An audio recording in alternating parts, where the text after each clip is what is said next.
আসসালামু আলাইকুম প্রিয় শিক্ষার্থীরা, আশা করি তোমরা আল্লাহ তাআলার অশেষ রহমতে ভালো আছো। তোমরা আসলে কিভাবে বুঝবে যে তুমি ওয়েটিং লিস্টে আছো? এই প্রশ্নটা তোমরা আমাকে বারবার করছো। কিভাবে সাবজেক্ট চয়েস ফর্ম পূরণ করবে সেটা নিয়েও কথা বলছো। কোটায় কত সিরিয়াল থাকলে সাবজেক্ট পাবে সেটা নিয়েও আমাকে প্রশ্ন করেছো। পাশাপাশি কোটা ছাড়া কত সিরিয়াল থাকলে তুমি সাবজেক্ট পাবে, এই বিষয়গুলো আমি খুব শর্টকাটে তোমাদেরকে বুঝিয়ে দিব। এবং কিভাবে সাবজেক্ট চয়েস ফর্ম পূরণ করবে এটার উপর নির্ভর করবে তোমার ভবিষ্যৎ, তোমার সারাটা জীবন। আসলে তুমি কোন সাবজেক্টে পাবে এটার দুইটা গোপন টেকনিক আমি তোমাকে শিখিয়ে দেবো, যে টেকনিক তুমি কারো কাছে পাবে না। এবং এটা সম্পূর্ণ আমার ব্যক্তিগত অভিজ্ঞতা থেকে তোমাকে টেকনিকটা শিখিয়ে দেবো, কেননা আমি কিন্তু তোমাদের বড় ভাই, রাজশাহী বিশ্ববিদ্যালয়ের ছাত্র।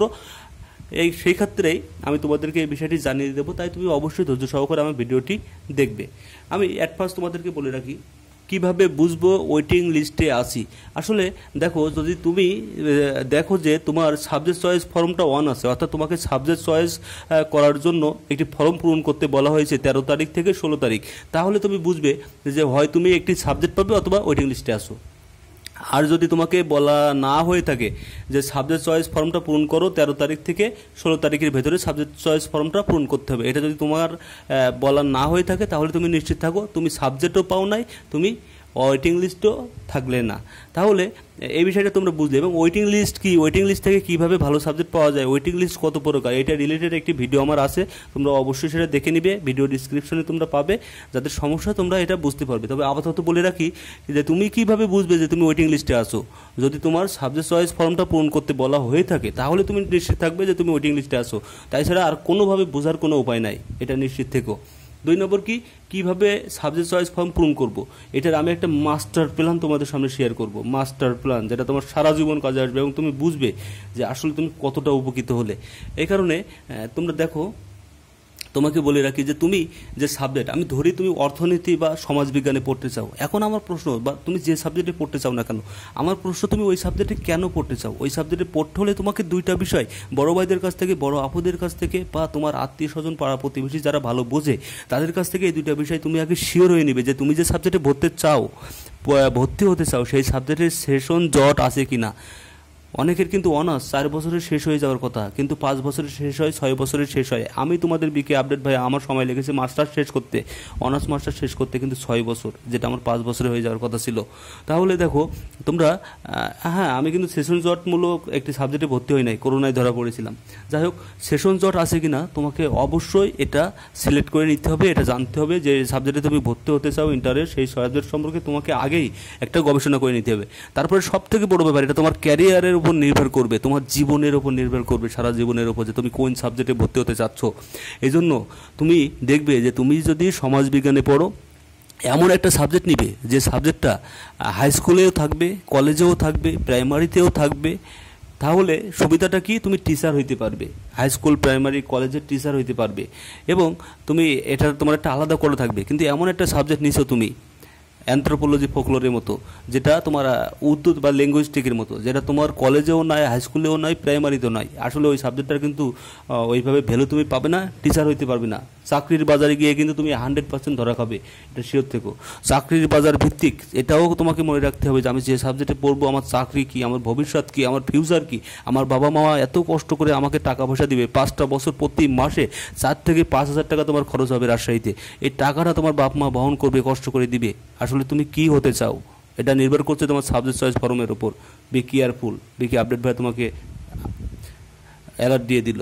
এবং তুমি দেখবে তুমি যে সাবজেক্টটা নিবে ওইটার বিসিএসে তুমি বিসিএসের কোটা আছে কিনা। কিছু সাবজেক্ট রয়েছে যার বিসিএসের আলাদা কোটা রয়েছে, আবার কিছু সাবজেক্ট আছে বিসিএসের কোটা নাই, কিন্তু বিসিএস দিতে পারবে, সব সাবজেক্ট থেকে বিসিএস দিতে পারবে। কিন্তু সায়েন্সের কিছু সাবজেক্ট রয়েছে, বিশেষ করে কৃষি অনুষদের, তারা কিন্তু তাদের আলাদা কোটা রয়েছে, যেমন ফিশারিজ ডিপার্টমেন্ট, এই টাইপের।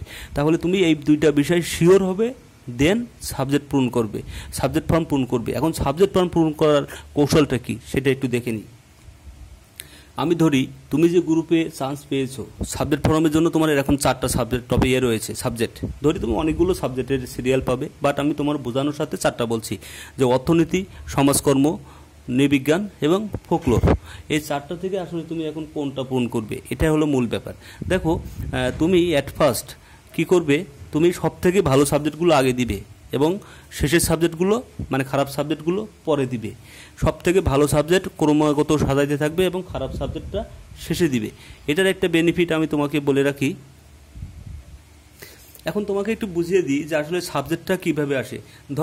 ধরে নাও যে অর্থনীতিতে 100 সাবজেক্ট রয়েছে। এখন এই 100 সাবজেক্ট পূরণ হয়ে গেলে তুমি কিন্তু আর অর্থনীতি পাচ্ছ না।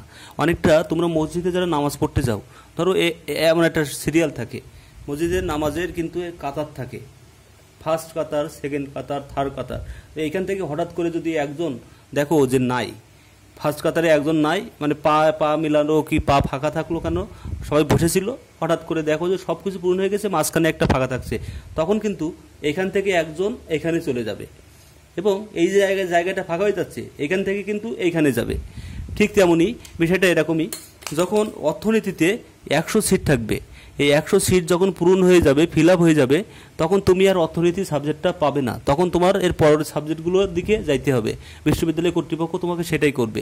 যখন দেখছো সমাজকর্মে 80টা সাবজেক্ট সিট রয়েছে, 80টি সিট যদি পূরণ হয়ে যায়, তাহলে তুমি আর সমাজকর্ম পাচ্ছ না, যদি তোমার সিরিয়াল শেষের দিকে থাকে এইভাবে।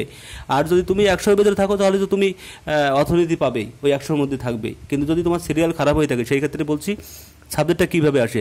যদি দেখো নৃবিজ্ঞানে 65টা সিট হয়েছে, আমাদের সিট সব থেকে বেশি নৃবিজ্ঞানে, আমরা আছি 64 জন। তাহলে যদি দেখো নৃবিজ্ঞানে 64 বা 65টা সিট রয়েছে, এটা পূর্ণ হয়ে গেলে তুমি কিন্তু তাহলে এটা আর পাচ্ছ না। আর যদি তুমি 64 ভেতরে থাকতে পারো, এখানে 100, এখানে 80, 180 আর এখানে 64, তোমার সিরিয়াল যদি এমন টাইপের হয়ে থাকে, তাহলে তুমি এখানেও থাকতে পারবে, সহজ হিসাব। আবার দেখো যে ফোকলোরের সাবজেক্ট রয়েছে ধরে 70 জন, সাবজেক্ট বলছি, ফোকলোরের সিট রয়েছে 70 জন। এখন এই 70 জন যদি ফিল আপ হয়ে যায়, তাহলে তুমি কিন্তু এই কোনো সাবজেক্টে আর পাচ্ছ না। কিন্তু আবার ধরি এখানে 100 জন, 4টাতে 400 জন, এখন তোমার সিরিয়াল যদি 400-এর ভেতরে থাকে, তাহলে তুমি কিন্তু অনায়াসে একটা সাবজেক্ট পেয়ে যাচ্ছ। আর যদি তোমার সিরিয়াল যেহেতু 4টা সাবজেক্টে 400 জন নিবে, কথার কথা বোঝানোর সাথে বলছি, এই 400-এর ভেতরে যদি তুমি না থাকো, তাহলে তোমাকে চলে যেতে হবে কোথায়, এই ওয়েটিং লিস্টে। যখন তুমি সাবজেক্ট পাচ্ছ না, ফোকলোরও পাইলে না, তাহলে কি তুমি হতাশাগ্রস্ত হবে না? তখন তুমি ওয়েটিং লিস্টে যাবে। এখন ওয়েটিং লিস্টের আবার 3টা মেরিট লিস্ট হবে, first merit list, second merit list এবং থার্ড মেরিট লিস্ট। ওয়েটিং লিস্টের যে মেরিট লিস্টটা থাকবে, এখান থেকে যারা ফার্স্ট মেরিট লিস্ট, এখন তুমি ফোকলোর যেহেতু পাইলে না, তুমি কিন্তু সিটকে পড়ে যাচ্ছ, তখন তুমি ওয়েটিং লিস্টে যাচ্ছ। এখন একটা বিষয় হলো যে একজন ব্যক্তি ধরো যে অর্থনীতি পাইলো, কিন্তু সে ঢাকা বিশ্ববিদ্যালয়ে একটা ভালো সাবজেক্ট পাইলো, এখন সে অর্থনীতি, রাজশাহী বিশ্ববিদ্যালয়ের অর্থনীতি ত্যাগ করে দিয়ে ঢাকাতে চলে গেল, তাহলে ওই সিটটা ফাঁকা হয়ে যাচ্ছে। এখন সমাজকর্ম থেকে একজন অর্থনীতিতে যাবে, নৃবিজ্ঞান থেকে একজন সমাজকর্মে যাবে, ফোকলোর থেকে একজন নৃবিজ্ঞানে যাবে, আর ওয়েটিং লিস্ট থেকে একজন ফোকলোরে উঠবে। সহজ হিসাব, সহজ ক্যালকুলেশন, তোমরা বুঝতে পেরেছো। মসজিদের নামাজের যে কাতার, সেম একই ক্যাটাগরি, মানে নিচের দিক থেকে ওপরে ফাঁকা যদি হইতে থাকে, ওপরে যদি ফাঁকা, যত বেশি ফাঁকা হবে নিচের দিক থেকে তত ওপরে উঠতে থাকবে। আর এটা কিভাবে উঠবে, এটা অটো মাইগ্রেশন, এই শব্দটা মনে রেখো, এটা অটো মাইগ্রেশনের মাধ্যমে হবে। এটা কি, অটো মাইগ্রেশন। এই অটো মাইগ্রেশনের জন্য আসলে তোমাকে কিছুই করতে হবে না, বিশ্ববিদ্যালয় কর্তৃপক্ষ থেকে অটোমেটিক তোমার সাবজেক্টটা দিয়ে দিবে। আমি তোমাদের এই বিষয়টা বলে রাখলাম। এখন পরবর্তীতে তোমাদের আরও একটি কোশ্চেন ছিল যে কোটায় কত সিরিয়ালে সাবজেক্ট পাবো। দেখো আমি সহজ একটি হিসাব দিয়ে দিই, অন্য বছরের যে হিসাব গড় হিসাবে বলি, কিন্তু এই বছর কি হবে সেটা বলতে পারবো না, সেই হিসাবে বলে রাখি যে কোটাতে যদি 3K থেকে 4.5K, এটার ভেতরে যদি তুমি সিরিয়ালটা করতে পারো, যদি তোমার ফ্রিডম ফাইটার কোটা হয় বা অন্যান্য কোটা হয়, যদি 3K থেকে 4.5K তুমি করতে পারো, তোমার সিরিয়াল থাকে 3K থেকে 4.5K, তাহলে আশা করা যায় তুমি যে ওয়েটিং লিস্ট থেকে হইলেও একটা সাবজেক্ট পাবে, সহজ হিসাব। আর যদি 3K থেকে 4.5K না থাকে, বা এর থেকেও যদি আরও আগে থাকে তোমার সিরিয়াল, 3K আগে যদি থাকে, তাহলে তো তুমি মনের মতো একটা সাবজেক্ট পাবেই। সের থেকেও 3K আগে যদি তোমার থাকে, 2K যদি থাকে, 2K প্লাস বা 1K প্লাস, তাহলে তুমি ইচ্ছা মতো একটা সাবজেক্ট নিতে পারবা। আর যদি তোমার 3K থেকে 4.5K থাকে, তাহলে ওয়েটিং লিস্ট থেকে হলেও তুমি একটা সাবজেক্ট পাবে। এটা কোটার ব্যাপার গেল। কিন্তু যারা কোটা নেই, তারা আসলে কত পাইলে সাবজেক্ট পাবে সেই বিষয়টা বলি। তারা কিন্তু ওই ওয়েটিং লিস্টে থাকবে। হ্যাঁ, আমার সেই সমস্ত ভাই বোনেরা অসহায় দুঃখী, সেই অসহায় দুঃখী ভাই বোনেরা যাদের কোটা নেই, তারা আসলে কত সিরিয়ালে থাকলে ভালো সাবজেক্ট পাবে সেটা একটু বলে রাখি। যারা অসহায় দুঃখী ভাই বোনেরা সিরিয়ালের জন্য ওয়েট করবে, তাদের ক্ষেত্রে বলে রাখি, তোমরা যদি এই 1000 থেকে 3000, 2000, ধরো 1000 থেকে 2000 প্লাস, 1000 থেকে 2000 প্লাস, এটা যদি তোমরা করতে সিরিয়ালে থাকতে পারো, 1000 থেকে 2000 প্লাস, 3000-এ আবার যাচ্ছি না, 1000 থেকে 2000 প্লাস সিরিয়ালে যদি তুমি থাকতে পারো তাহলে আশা করা যায় যে তোমার ওয়েটিং লিস্টে তুমি থাকবে। আমি আশা করতে পারি তুমি ওয়েটিং লিস্টে থাকবে, কিন্তু সাবজেক্ট পাবে কি এটা আমি আশা করতে পারবো না। সহজভাবে বলে রাখি যে 1000 থেকে 2000 প্লাস যদি তুমি থাকতে পারো, 2500 3000ও হতে পারে, তুমি ওয়েটিং লিস্টে থাকবে। কিন্তু কত ওয়েটিং লিস্ট পর্যন্ত তোমার বিশ্ববিদ্যালয় কর্তৃপক্ষ এই বছর সাবজেক্ট দিবে সেটা আমি বলতে পারবো না, এটা কেউই বলতে পারে না। এমনকি বিশ্ববিদ্যালয়ে যারা শিক্ষকেরা ওয়েটিং লিস্ট থেকে সাবজেক্ট দেয় তারাও আসলে এটা বলতে পারে না, এটা প্রসেসটা এমনই। কিন্তু ধরে রাখো যে 1000 থেকে যদি 3000-এর মতো তুমি থাকতে পারো, 2000 না 3000, 1000 থেকে যদি 3000-এর মতো থাকতে পারো তাহলে আশা করা যায় তুমি ওয়েটিং লিস্ট থেকে হইলেও একটা সাবজেক্ট পাবে।